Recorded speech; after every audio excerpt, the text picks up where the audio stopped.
One of the tragic consequences of growing up is that many of us can slowly lose our sense of wonder.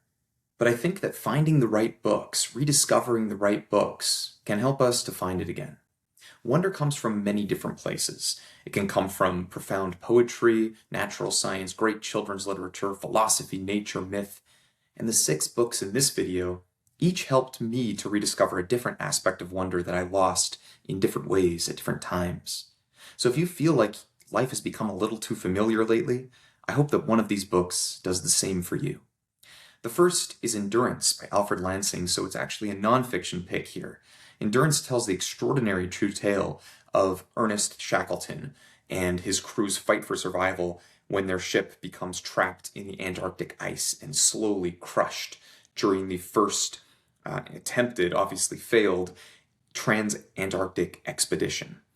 And I actually just finished listening to this book, so it's very much fresh in my memory. And there's so much that we could say and in the future videos must say about Ernest Shackleton himself and about the great adventurers of history, because it's fascinating. But the thing that really stayed with me the most after reading this was not even the expedition. It was Antarctica itself.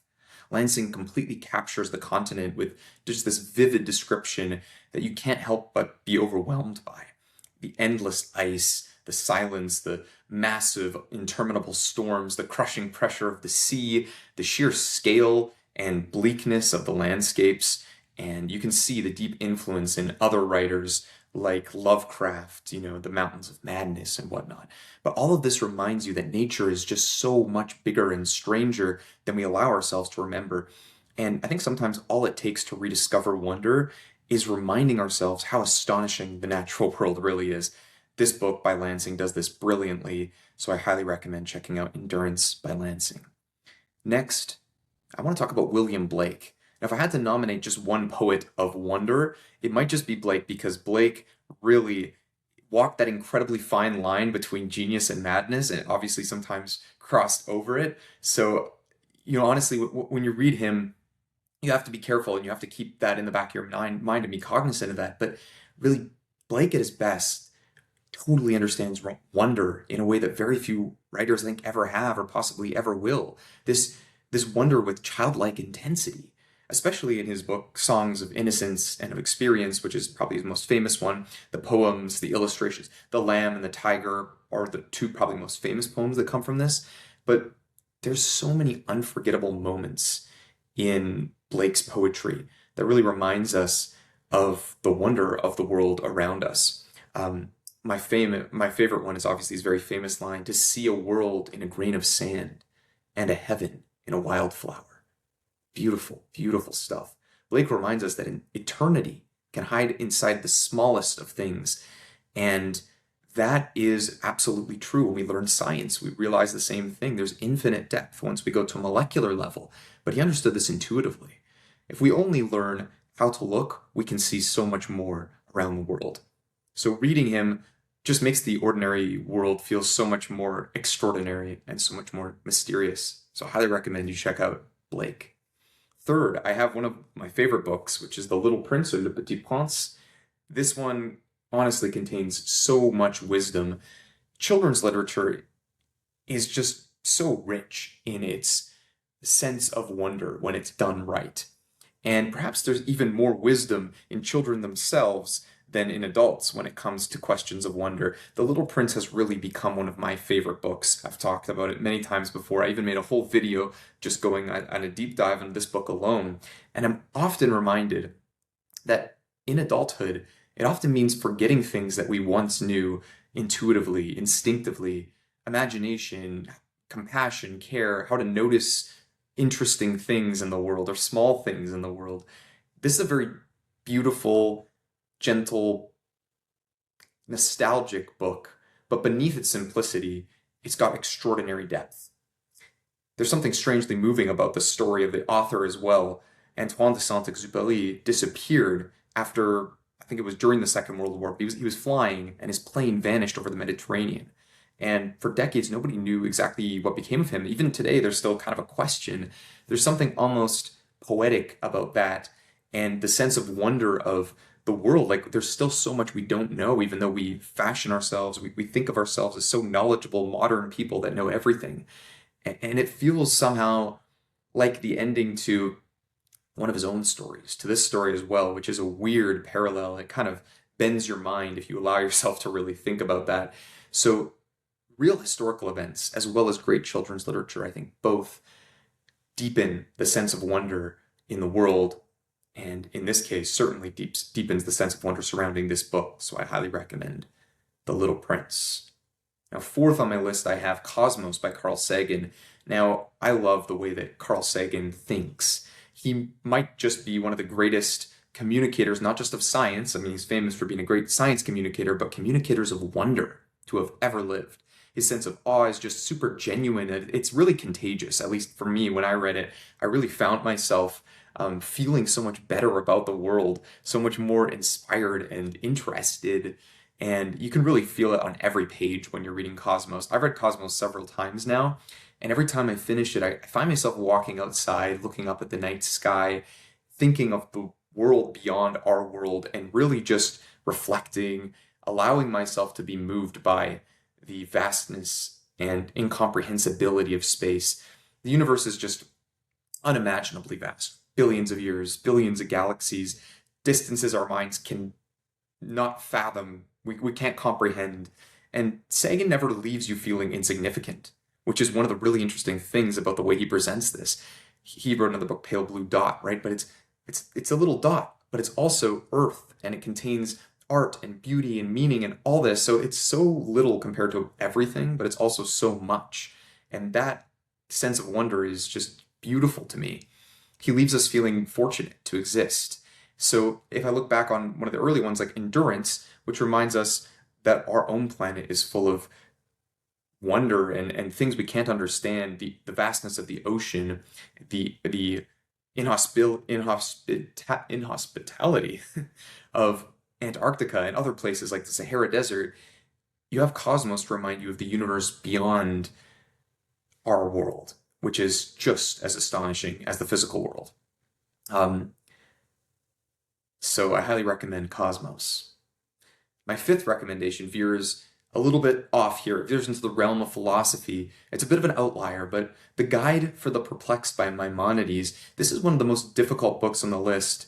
It's definitely challenging. It's not one that I think everyone needs to read because it's very philosophical, it's very dense, and it requires a lot of us. Maimonides even famously kind of opens his book by saying, this book is not for everyone. He's a bit elitist about it, but I think anyone could attempt reading it. I'm not saying it for that reason. The only reason I put this on this list, though, is because this book specifically shaped the way that I think very profoundly. Maimonides doesn't give us simple answers. He reveals how and what types of questions we need to ask. He also reveals just how deep those questions really go. And these are questions we all deal with, questions about God, existence, knowledge, language, the limits of our understanding. These are things we all have to think about to the limits of our capability, and we're still going to be so far off of where we should be. So it's totally, we're not reaching near the limits, just like if we try to comprehend the universe. Now, this is not the wonder at mountains or stars, but it's the wonder at the depth of reality, the depth of existence, the realization that some of the greatest minds in history have spent their entire lives, spent centuries wrestling with questions that still we wrestle with today. And that gives us both, hopefully, epistemic humility and also a very deep sense of wonder. Sometimes just realizing how much there is that we don't understand is itself a great, great form of awe.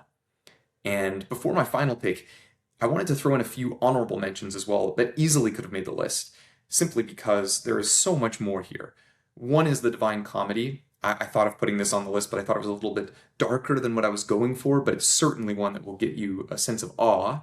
The Brothers Karamazov, same thing, very much a sense of awe, big questions, Leaves of Grass. So I think that reading Whitman is another wonderful way to encounter wonder. The Odyssey, great adventure story of wonder. The Wind in the Willows, of course, you knew I was going to bring that one up. The Secret Life of Trees, honestly, this is one of my personal favorites. And there are so many books, just any book about like zoo animals, like tigers or gorillas, like those kinds of things to me just are fascinating as well. Honestly, I could probably make an entire second video just on books that inspire wonder. But I thought for these ones here, I've spoken about a lot of these quite a bit recently, and others deserve videos of their own, so I just put them in the honorable mentions. One, The Wind and the Willows particular, right, is one that we read together in our book club very recently. So I've spoken a lot about that. By the way, if you would like to join the book club, though, I'll leave a link in the description, and we'd love to have you join us as well. But I thought that those would be ones I would just have as honorable mentions. And that brings us to our last and final book on this list, which is The Lord of the Rings by J.R.R. Tolkien. I know many people are going to say in the comments, really, Tolkien, another Tolkien? Maybe I've spoken about Tolkien before. Maybe some people don't want to hear that how great it is, but the truth is, I recommend Tolkien because I cannot leave it off this list. There are countless wonderful fantasy novels, plenty of epic adventures, darker, stranger, perhaps more ambitious ones in certain respects, but nothing fills me with wonder quite like Lord of the Rings. This is partly my own experiences, my own life, nostalgia, but every time I read this, I feel a sense of return. I feel a sense of adventure, of course, the dragons, the ancient forests, the journeys, and the great battles and stuff, but it moves me every time I read this book or book series, however you want to think of it. It's really a book. Tolkien convinces us that all these adventures, they ultimately are all about home, and that there's even more depth in a quiet hobbit hole where your family is waiting for you than there is in the vastest adventure. And that to me really just inspires wonder, and I think it's Tolkien's deepest insight. He's got so many great ones, but the idea that the greatest adventures don't teach us to escape ordinary life. They teach us to grow and to learn and eventually return to ordinary life with fresh eyes, wiser eyes, but an undimmed sense of wonder. And after everything Frodo and Sam endure in this story, what we're left longing for isn't more power, more glory, more adventures. It's time in the Shire, the quiet beauty of everyday life. And that to me is just impossibly deep. And this is probably why every time I read this, it moves me to tears. So wonder comes from many places. It comes from poetry and from children themselves, from children's literature, from great science and nature and philosophy and founding myths. And the point isn't that you read these exact 6 books. The idea that I'm hoping to get across is that searching for different kinds of books that remind us that the world is stranger and deeper and more beautiful and more wonderfully made than we can imagine will allow us to remember and to expand. When life becomes familiar or predictable, we stop asking questions and we stop looking closely to find eternity in a grain of sand and the like. But wonder isn't simply something that's nice to have. It's one of the essential ingredients to living a meaningful life. It keeps us curious and humble and reminds us there's always more to the reality that we perceive than we at first imagine, right? And these books don't tell us stuff. They teach us and help us to wonder again. So thank you for watching. I hope that you found this video valuable. And if you did, please consider subscribing and leaving a comment. I'd love to hear what you have been most moved by. Which books inspire you with the deepest sense of wonder? And which ones do you think I should have added to this list here?